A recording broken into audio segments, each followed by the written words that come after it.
Just walked in the door from Mercer Marine. This morning the boys are working on the Daiwa Battle Wagon, getting it ready. Jimmy J on YouTube asked me to make a video like I did yesterday on the pike video about steelheading stuff. Since it's pouring rain outside, today is a great day to do that. Setups, I'm going to be using this steelhead opener, and what options you have right here. Stream side force, 13-foot float rod, extreme float reel. I used this all spring when I got down to the rivers, and it is a great combo. Really well priced.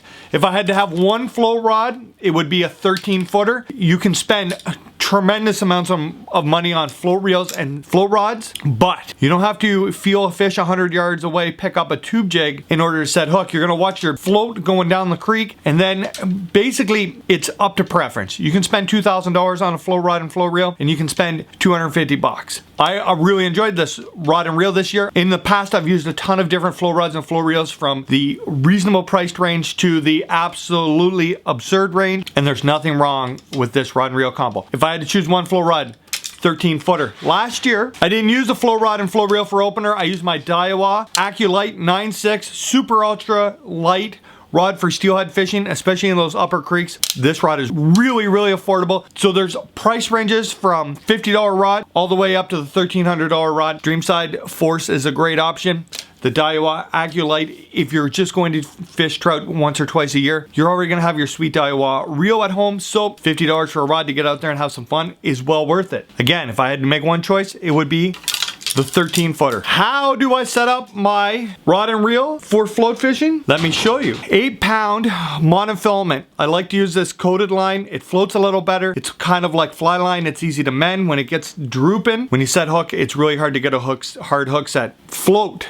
Weights enough to set the float for only the top red sticks out of the water. Micro swivel there, and then a 4-pound fluorocarbon leader. Then the faster the water you fish, the more weight you need before your bait. So again, float, weight, swivel, 4-pound leader. If you're fishing really slow water, you only need a couple weights. If you're fishing faster water, you're gonna put a couple more on. The only downside to putting weight on your leader is that you're creating weak points when you bite down on the lead. It is going to cause weak points in your leader. The number one thing I see over the years that is incorrect for steelhead fishing in the rivers, people who use too long of leaders. If you're fishing 4 feet of water, you don't need a 9-foot leader. If you're fishing 2 feet of water, you don't need a 6-foot leader. The fish are looking to pick stuff up as it comes down the current, so having your bait right in front of those fish's face is where you're going to get the most hits.